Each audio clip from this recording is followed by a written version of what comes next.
Election കാലമായാൽ പിന്നെ vote അഭ്യർത്ഥിക്കലും വാഗ്ദാനങ്ങളും ഞങ്ങളെ വിജയിപ്പിച്ചാൽ പിന്നെ നിങ്ങൾ ഒന്നും അറിയണ്ട എന്ന് തുടങ്ങിയ ഒരു 100 കാര്യങ്ങളാണ് നാട്ടിലെ പതിവ് കാഴ്ച.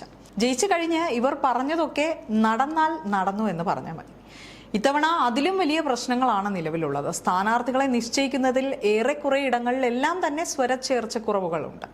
സീറ്റ് വിഭജനത്തിന്റെ പേരിൽ കോൺഗ്രസ് നേതാക്കൾ തമ്മിലടി, ഷർട്ടിൽ പിടിച്ച് വലിക്കുന്നു, മൂക്കിലിടിക്കുന്നു, ചവിട്ടുന്നു എന്ന് തുടങ്ങി എല്ലാമുണ്ട്. ചുരുക്കി പറഞ്ഞാൽ അടിയോടടി. സീറ്റ് വിഭജനവുമായി ബന്ധപ്പെട്ട് കാസർഗോഡ് DCCയിലാണ് ഈ തമ്മിലടി നടന്നത്. DCC വൈസ് പ്രസിഡന്റ് ജെയിംസ് പന്തമാക്കനും കോൺഗ്രസിന്റെ കർഷക സംഘടനയായ DKDF ജില്ലാ പ്രസിഡന്റ് വാസുദേവനും തമ്മിലായിരുന്നു ഏറ്റുമുട്ടിയത്. ആദ്യം സമൂഹ മാധ്യമങ്ങളിലായിരുന്നു ഇവരുടെ തർക്കം നടന്നത്. പിന്നീട് യോഗത്തിലും അടിപിടിയുണ്ടായി. ഈസ്റ്റ് എളേരി പഞ്ചായത്തിലെ സീറ്റ് വിഭജനവുമായി ബന്ധപ്പെട്ടായിരുന്നു ഈ ഒരു തർക്കമുണ്ടായതും ഒടുവിൽ അത് അടിപിടിയിൽ കലാശിച്ചതും.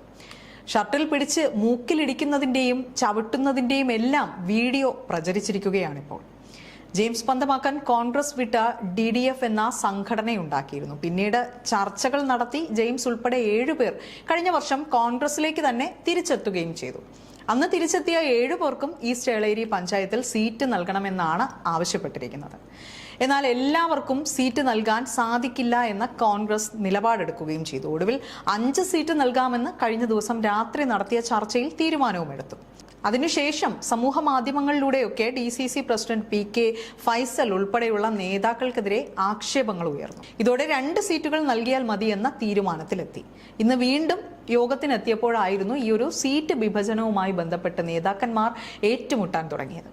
KPCC വൈസ് പ്രസിഡന്റ് M ലിജുവിന്റെ നേതൃത്വത്തിലുള്ള കോർ കമ്മിറ്റിയാണ് വ്യാഴാഴ്ച സീറ്റ് വിഭജന ചർച്ച പൂർത്തിയാക്കിയത്. കൂടാതെ നാളെ പത്രിക സമർപ്പിക്കാനുള്ള സമയം അവസാനിക്കാനിരിക്കെ പലയിടത്തും UDFന്റെ സ്ഥാനാർത്ഥി നിർണയം ഇപ്പോൾ പൂർത്തിയായിട്ടുമില്ല.